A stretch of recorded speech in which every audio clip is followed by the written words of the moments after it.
So coming to one of those Batin al-Ard was arrested, of course. Okay, you have to keep, like, these are 3 stories, not a big deal. The flying tents, we already did it. Okay, 1948, 1949. And then we did the Belly of the Earth, which is 1987, 88. The best moment in the camp, the best moment when the people resisted, actually, when they were together resisting, women and men. And then comes the arrest, and then Kurdi, who is, as they explain him, because he already died, I'm making the name maybe, Muhammad al-Kurdi. He's tall and strong, and he never said yes to the Israelis. After he was released, they sent him to Jordan, actually, where he was killed in a fight in the cafes. Usually, if somebody in front of him, he can fight like more than 4 people at a time. Boxing. like زلمة شوارع يعني مرتب خلينا نقول أزعر محف وبس دمعة بقولوا عنه صاحب صاحبه الإسرائيليين ما بيقدروش يسووا فيه أي شيء وحتى الأردنية ما قدروش يسووا فيه شيء فقتلوه من ورا بقولوا انطخ بالظهر ده اللي صار بالأردن. المهم Kurdi was imprisoned, and you know when they threw people in Ansar in Nakab, like tents for forever. And if you want to put it in context, the Israelis arrested 40,000 people at one time, all the young people to Nakab and Ansar. So in Nakab, you have visitors, of course. If you are imprisoned, you can have visitors from relatives, close family, or close friends. They can visit you every week once or every month once. It depends on the Amir Sijan, on the situation also. So this guy, to tell you a stupid story of him, he loves مصارين طرفان. تعرفوها المصارين؟ كرشات. He loves intestines. He loves it. Palestinians eat everything from the calf or the goat. We eat everything but the leather. We send it to Hebron and they manufacture it as shoes and other stuff. But we eat everything. Okay, Kurdi loves al-Masarin. Loves al-Masarin, loves al-Karshat, and loves to have this kind of food. In the prison, they feed him خبز فينو, فاصوليا مسلوقة, البيض المسلوق. Some people, I met lots of people that they don't want to see eggs. They don't want to see eggs. بيض. I eat eggs every day. Because they ate eggs every day, they said never again. The big bread with فينو بسموه القوالب, with butter, margarina, they hate it as well. So this guy, oh my God, he was eating all these karshat every week or two. It's very cheap. It's very good protein and very tasty when it is done very well. Just imagine somebody who not only talks about these things in passion, but he loves them. He loves them. And he tells his mother in one of visits that I want karshat. Mother, we cannot smuggle one piece of chocolate. You say karshat, say something else. Okay. And so just imagine a mother going from the visit and goes to Abu Muhammad and tell him, Muhammad بدو كرشات. and he tells her, okay, he can stay in the prison without karshat. It's like he's in the prison, he cannot ask karshat. And the mother, this is my point in the whole presentation, the mother has something else. She cannot say no for that kid, especially when he is imprisoned. It's like there is lots of layers of gender problems in the camp. What the woman can do, what the man can do, what all these things you can investigate them. I think Mary Sayer, she did very beautiful work. Julie Petit did very well in the camps in Lebanon, talking about the different subject positions of women in the camp. So the woman who was really a peasant, who was owning practically everything, the mountain, the grazing area, the spring, she was free to move in the village. Suddenly she is in the camp. You can imagine. I remember my father, he could not, he cannot sit in one place for 2 minutes. And in the curfew, you ask him to stay in the home. So just imagine this woman were imprisoned in small refugee camps. They were kings in their fields, in the villages, and in their springs, their love stories, I don't know what they were doing, but they did very good life. They were very powerful. Suddenly, they are in the camp, less powerful. I don't want to say that they are powerless, but they are less powerful because the space is divided between this public and domestic. That's it. The woman should keep raising kids in the house, and the man is in the cafe playing cards and doing business. This is what happened in the Jala zone, but there are lots of claims how women are doing other stuff at the same time. I will not touch on that issue because Al-Ghurdi is more important for me. So she thought like she has to do this for her son, the beloved. But okay, he loves al-sanat and rus, but this time I will not give him a ras. And he loves karshat, I will not give him the karshat. Musran mahshi ruz, I will not give it to him. I will give him only the intestines with very thin intestine, masarin rfi'a. Only the thin ones, the one before the colon, okay? And she said, okay, instead of putting it on a wrap, okay, he can eat it. He's in the prison, should not ask more than this. I will smuggle the intestines for him to eat, but he should not be like very selected or reluctant to take or not to take. Okay, I'm doing my part. So she thought, like, if I don't want to do 1 meter, I will do it all once. The whole thing, I will boil it together. Why to cut it into pieces?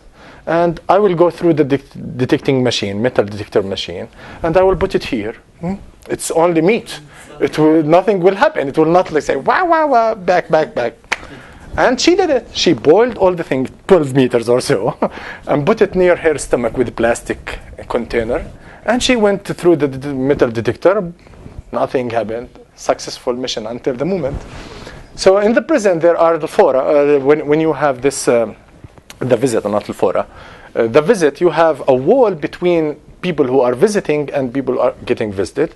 There is like this thing. There is a shabak. First of all, there is 1 meter of concrete, and there is the shabak. And the shabak is baklawa. Okay, like this.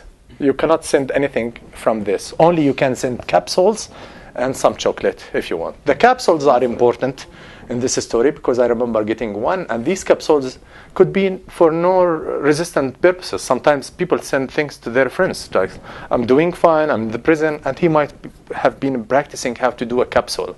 A capsule is a letter this size, maybe, or this size, wrapped until it becomes 1 centimeter by half centimeter.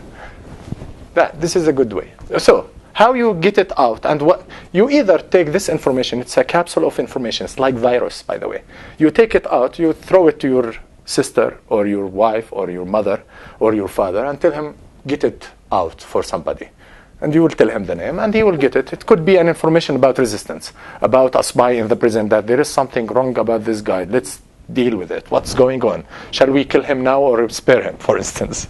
These are kind of information that they transfer between inside and outside. Sometimes they transfer the information, the virus, between the aqsam.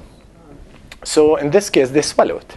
They wrap it with cigarette, plastic, so people will eat it, and then they will transfer to other division in the prison, and then they go to the bathroom, and they will collect it, they will clean it, taste very well, and they will open it, and they will see the information coming from the other part, saying what's happening in that division. So the capsules are important because they are small. This is what the grid allows you to do. So the woman stand there. Of course, there is no touching. Touching is prohibited in the prison. Are you tired, or can I go? No. Okay. Maybe I'm driving Wedenar. Okay, so there is this wall. The woman and standing at this side. Her son is on the other side, and he is doing like that, and she's doing.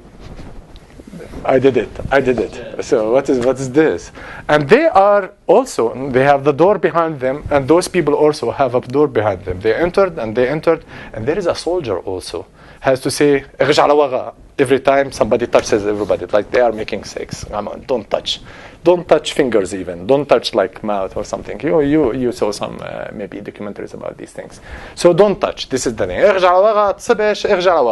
This is the thing. But the woman wanted to transfer the intestines to her son.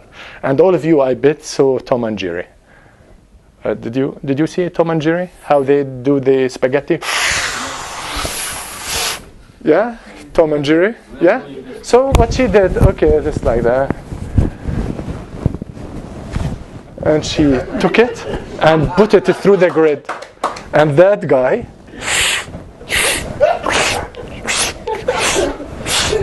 suddenly you have alarm, everything. There is a soldier on the ground, his M16 nearby, all the red alarms, everything is closed.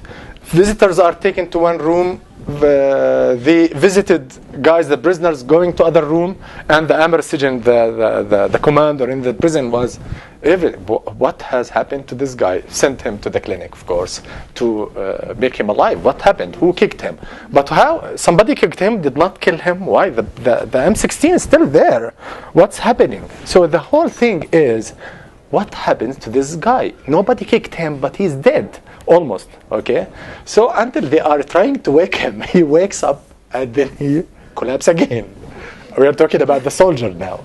And so instead of waiting for the soldier to wake up and tell the story, and the Amir Sijin says, okay, all of you, the prisoners, you will not be allowed for visiting. And this was a big thing. You will not be visited for the next year if you don't tell me what happened. And all of them will not say a word. Like Muhammad al-Kurdi, never. This guy is a grenade man, so he will not say anything. But when it comes to visiting, it was a very wonderful thing. It's a huge. Like, I'm cut off my family and my friends and my wife, my sister, my daughter, all these things. No. So somebody said, okay, I will tell you the story, but you will just give us the promise that nothing will happen to us and we'll be visited. I said, yes, what happened? So the soldier fainted because he thought like this guy was eating his mother's intestines. That's it. So he saw cannibals for the first time in the history. So it's like, just imagine a woman smuggling something after the detecting machine and putting this whole horrible trauma is to give this intestine inside that guy. It's like you can relate, first of all, the relation between a mother and a son never finishes. It looks like there was one day in history, 9 months, there was this connection with intestines, and suddenly established under the prison. And this shows the woman could not say no for her son. And I would say no for my brother or my father or whatever. But the woman could not say no. There is something that we can learn a lot from psychoanalysis, actually, about the marginalized people. Fanon, Kristeva, Kelly Oliver, Judith Butler, all those guys, they were talking about the marginalized group. Not only under colonization, like slave master, but also in any marginalization. When it happens, it has the same effect. It has an effect on colonization of the psychic space. And this needs a lot of working through to be resolved or to be decolonized. And this is why I think this story about mother and son and the whole relation between resistance and gender find it important. I think one of my chapters I was hitting at, we can learn a lot from women if we want to change Palestinian community not in the camp, in general. And I was drawing the parallelism between the absence of the public space that contain both female and male, I think. Draw the bubble between the absence of this public space and the divide between Hamas and Fatah, where you have a huge public space for Hamas in Gaza, nobody else can practice public speech or whatever, or you have a big public space for public speech for Fatah people in the West Bank, and you don't have anything for Hamas. So there is a fake public sphere or public space. And women in the camp, they are very creative in going around this public space. For instance, in Jalazon camp, and I will end up by this, in the Jalazon camp there is a plaza which is known for the men. It's like the public space. There they make the business, there they make the negotiations for some bride wealth, whatever. They put cafe, they play sometimes who is going to win Clásico, Real Madrid or Barcelona for one Coke or something. So they are very loud public spaces. And so women are pushed in their houses. But one of my claims, first of all, women were pushed to walk longer distances in the camp to avoid this small thing. And by moving very far from that center, they are creating a new geography of the camp, and they even expand their space more than the men. The men stay in the camp, in the cafe, and that's it. The women move around the space, and they get more space. And this is important. Not only this, the women are controlling, believe it or not, all the domestic space. And because the domestic space is so huge in the camp, compared to the public space, by the way. The domestic space, my claim, is like our future. If you want to change, really, if you want to change, I don't know, from secular to Hamas or to Hamas to secular, it is in the domestic space where things are happening, not in the public space. The public space becomes so fake that it is occupied by Real Madrid and Barcelona.